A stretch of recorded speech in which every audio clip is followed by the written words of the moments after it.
Welcome to Grief Heals, the podcast that explores how grief heals. Join us as we consider how grief invites love within ourselves, our communities, our world, our histories, and how it is that grief heals. I'm Lisa Michelle Zega here with Eric Simpson.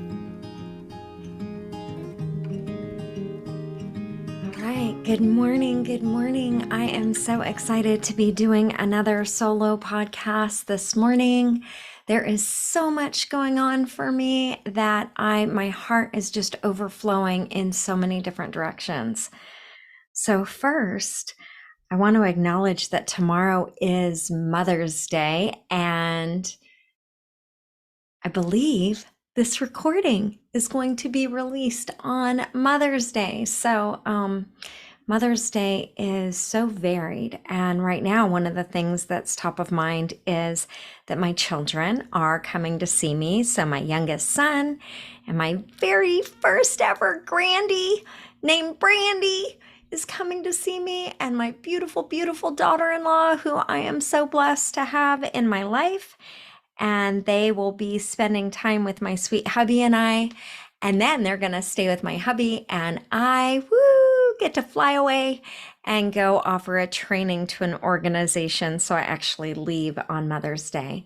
And that's the other thing top of mind. I'm offering them 3 different workshops. And the last one is on grief in the workplace. And so I just finished that right before coming on to do this. And did you know this estimate was done in, 2003. All right, that's over 20 years ago. And back then, the estimate that was conservative was that not acknowledging grief in the workplace is costing $75 billion to the workforce. And that is not including the hidden costs. And I just found that utterly fascinating. Then I found another stat that the Chicago Tribune put out that estimates more like 278 billion with a B dollars. And one of the things they talked about was absenteeism. Like on average, when someone has lost a loved one, they miss about 30 days of work. But then a cost that was estimated to probably be 10 times as high was presenteeism, when someone is there, meaning physically there, but not there. And so that was just staggering. And then right before that, I'm doing a presentation on the neurobiology and change, right? Like, so working with people experiencing instability. And in our day and age, so many individuals are experiencing instability.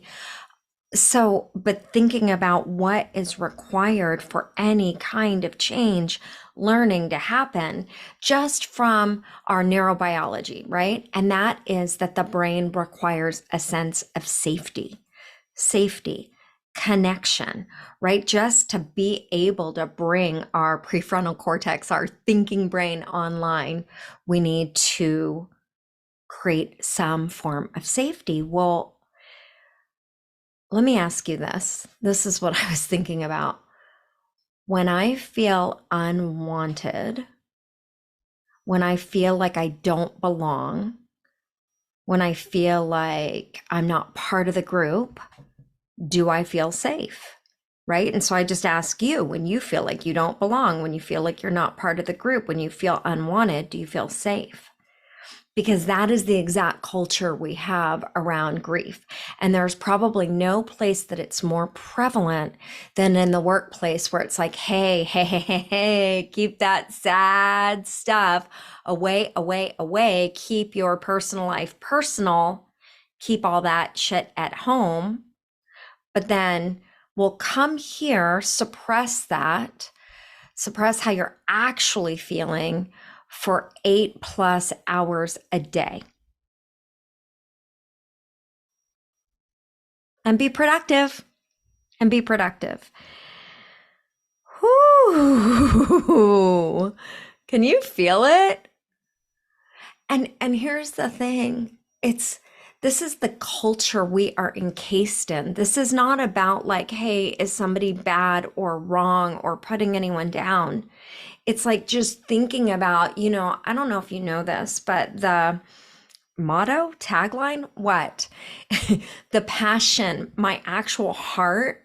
Like I was looking at legit you and what I think about it, and like having a true, honest dialogue with my business and my heart and the relationship between the two. And whatever I had there before, I was like, this feels so empty and robotic. And then I was like, well, what, Lisa, what are you about? Why do you have this company? And it was like, honest for humanizing humanity, like humanizing human. And part of the thing is I've been spending a lot of time with the trees. And nature is so alive and really like has, with no words you might say, been speaking louder to my heart than all the things I've absorbed over a lifetime. Pardon me, about my place in the world and this idea of just produce, produce, produce, be more, be better, work harder, go, go, go, without regard to what's actually happening inside. And I have lived like a head on a stick. Head. Do you, any of you know, what was that movie? Not Murder, She Wrote. So I Married an Axe Murderer. Oh my gosh. Well, if you haven't seen it, it's a cult classic. And anyway, there's this a head on a stick made me think of a line from that movie, and my Scottish brogue is non-existent, but it's like, head. Cracking myself up. Anyway, it's not for everyone, but I enjoyed it until, as a 23-year-old entrenched in the church, decided it was a good idea to watch said movie with my in-laws, who were very conservative. Oh, the movie that was funny all of a sudden became excruciatingly painful. I don't think we watched the whole movie. I think we eventually just gave it up. Wow, it just shows that perspective, context, these things play a big, big role in our enjoyment, right? Okay. So coming back to grief, Mother's Day, grief heals. Oh, one other thing that I went to this concert last night, Boots in the Park, for country artists. It was awesome. Well, I didn't know most of the music, and even the headliner was Sam Hunt. I didn't know a lot of his music, but I know Body Like a Back Road, and that was what closed out the evening. Super duper spectacular. Plus, there's something about being outside on a summer night, watching the sun go down, enjoying music, like good friends, good time. And then as we were leaving, there was so much trash.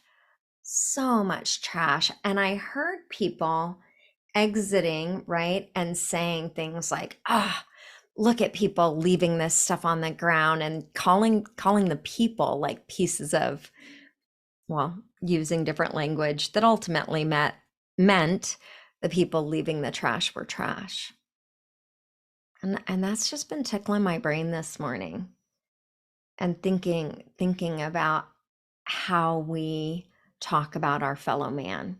Oh, and I think one of the things, I've been doing this practice that I learned. Did you all know that there's a Buddhist practice with 108 bows associated with 108 different prayers that you move your body through? Like so I got introduced to this practice, and I am now like over 60 days into this practice. And like I said, there's a corresponding prayer for every time that I bow.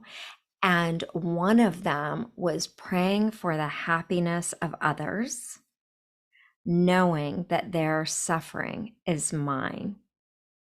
And I don't know what it was this morning, but wow, that lit me up.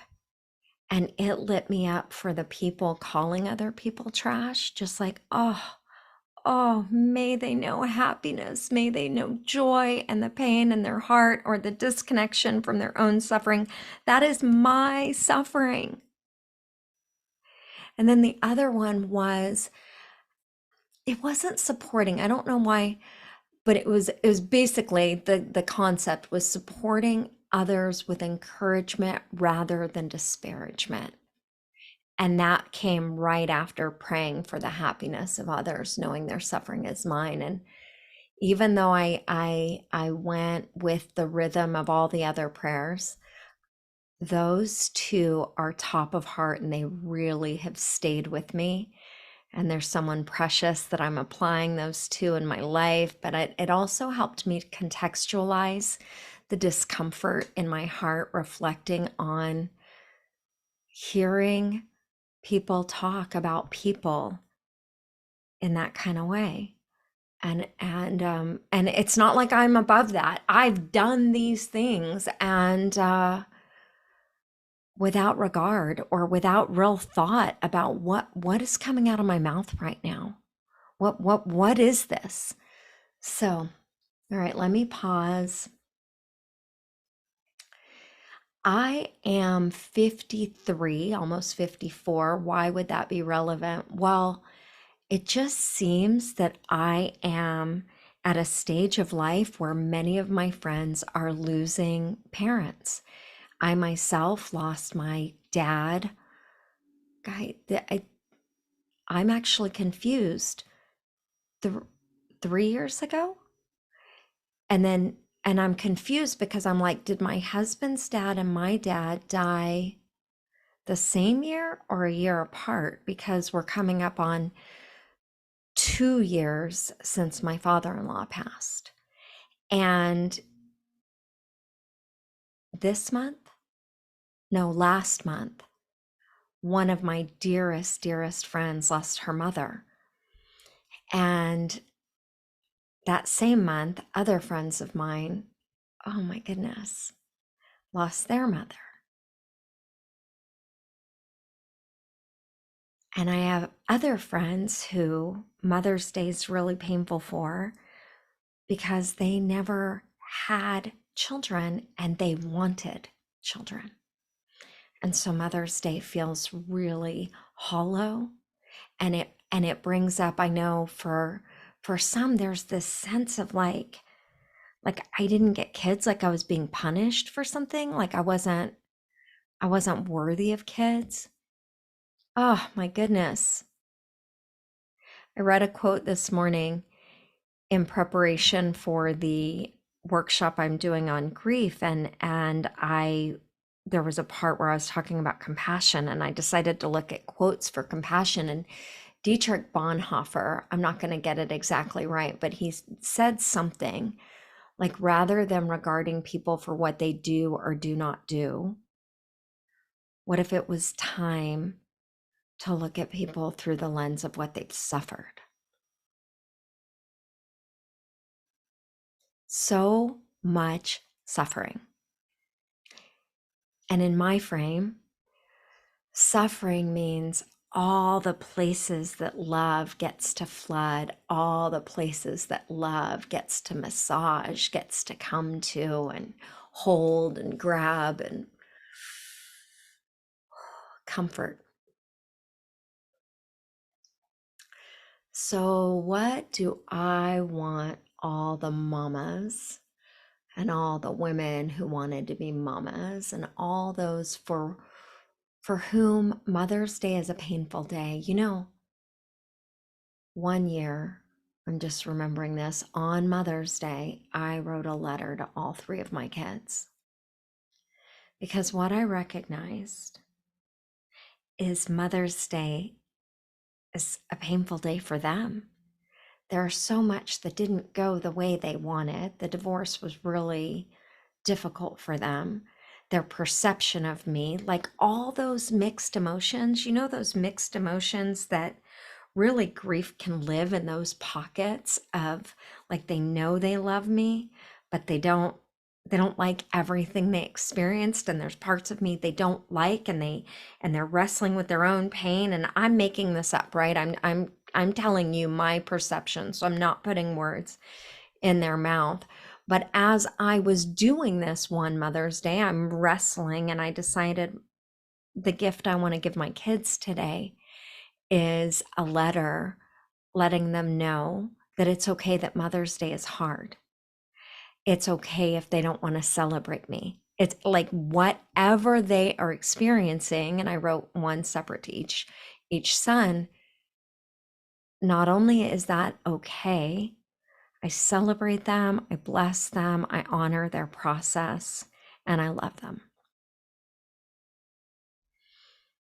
And that opened a doorway into a deeper seeing of my beloved sons. And that's what I want for all of us, is just that we would not only see others more true, more pure. Like, and when I say pure, I mean like in the way, if you imagine a white wall, right? And we're calling the white wall, I'm calling the white wall pure. And then you put on red glasses, right? And the red glasses might be representative of the pain in my perspective, or I put on blue glasses and that's all the good times. And just seeking as much as possible to take off the glasses and see another human just as they are, without my judgments or assessments, or without the right, wrong, or the wanting to advise or fix or save, and just the freedom to love. And that's what I want for myself, for my fellow man, in the way that, and I think it was Ram Dass who wrote a poem about the trees, and he basically talked about if we could treat people like trees, right? Where we don't go out and say, why are you crooked? And why didn't you grow as tall as that one? And why this and why that? But we're just with them as they are, letting people be who they are and enjoying. And it's making me think of the prayers I said that I prayed today, like, being with people in encouragement rather than disparagement. So back to this holiday that we've created called Mother's Day, that's not for all. And what I want for all is that however you are, I am, that is welcome, that we welcome all parts of ourselves, that we get to be seen, heard, and loved, that mixed emotions are like so completely normal, right? Like, it's like in every relationship, there's something to give thanks for, even if it's just that you put food in my mouth and kept me alive. And there's something that was wanted that was not received, that has a place of suffering. And all are welcome, because every one of us is welcome. Every part of me is welcome. And that's what I was thinking about in the workplace, is like, oh my goodness, when someone is suffering the most, and it's not just with death, it's like with divorce, or it's sometimes even the fear of a promotion, right? The normal, natural emotional response to these big changes in life. And so on the one hand, we're super grateful, or when a loved one is suffering and they die, it's like, well, I'm grateful that they're not suffering anymore. And oh my gosh, this hurts. This is so, I don't want this. And that conflict, right, is allowed. The conflict of, wow, I love my mom, and I'm never going to have the kind of relationship with my mom that I always dreamed of as a mother and daughter, right? Like, that is allowed. It's all welcome. And every part of us gets to be received, gets to be held, gets to be loved. And you know what? Not everyone has the capacity to receive, love, and hold. That is my belief, what each one of us as grown-ups are being called to do for ourselves. Like, this is what it looks like to have my own back, is to welcome all parts of myself with loving attention without seeking to advise, fix, or save, but just to be with myself enables me to be with others. And sometimes it works in the converse, right? Like just being with someone else without trying to advise, fix, or save them, just letting them be loved, also gives me a mirror, a window in doing that for myself. Because that can be so elusive. Like, how do I be with myself in compassion? How do I be with myself with the conflicting emotions? No, I know how to do for others. I don't know how to do for me. Yeah, yeah, that's fair. That's one of the things that's been celebrated in our culture. And we get to learn by modeling even, well, what would I do for someone else that I care about? Often that can be the road. That can be the road. So wherever you are, however you are, whether you are elated and you are going to be celebrated and, oh my goodness, surrounded by all the people and all the fun and all the goodness, or you're feeling the lack and the longing and the wanting and the missing, or both. What if? What if it all got to find a place? Like, that is my wish for you. That's my wish for me. And I'm gonna go for now, but I would like to close out with one last thing. There is this fear that's pervasive that if we allow the tears that we can feel bubbling under the sternum, that we can feel growing in the throat, that we can feel pulsing behind the cheeks, that if we let that come out, it will flood us and we will never return. And that is a myth. Our bodies aren't designed that way. Grief changes us, it's meant to. We cannot be grievers. We cannot be present to the pain and stay who we are. And so there is a dying, like how a seed must die for the flower to emerge. And there's a dying and there's a becoming, and we don't yet know what we're going to become. We just don't. In any of our losses, even in our the loss that is found in celebration, right? Like moving from one stage of life to another and not knowing that place. And so it's just slowing down and being with ourselves and allowing whatever is there to be present, including our tears, and seeking to hold on to and believing this will not flood me in a way that I don't return. This will not, and yet there is an unknown that I will emerge from. So I'm just going to invite you to take a breath with me. Inhaling and exhaling, recognizing we breathe the same air. And if you're willing to consider it, I invite you to consider that grief is love, and that is why grief heals. Until next time, just sending all the love in my heart, sending it to all of you and giving you a great big, get ready, get ready, get ready. I'm sending you the biggest hug, the tightest squeeze, and lots of love. Mwah!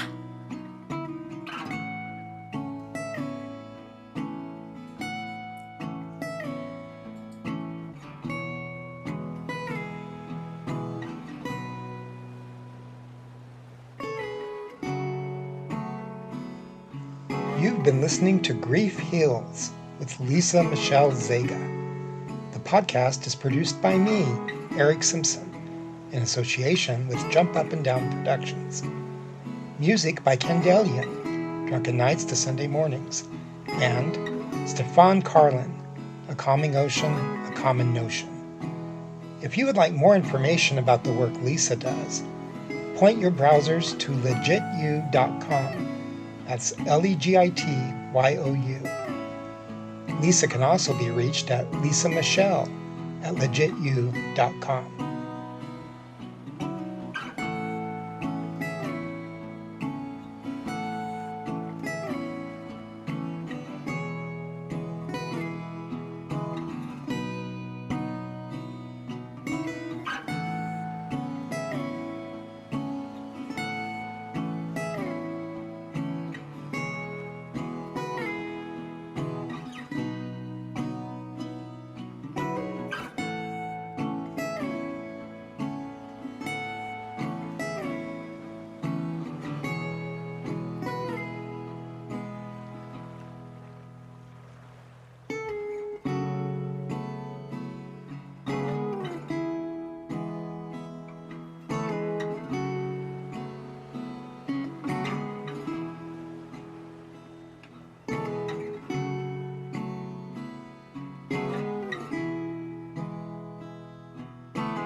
This has been a Jump Up and Down production.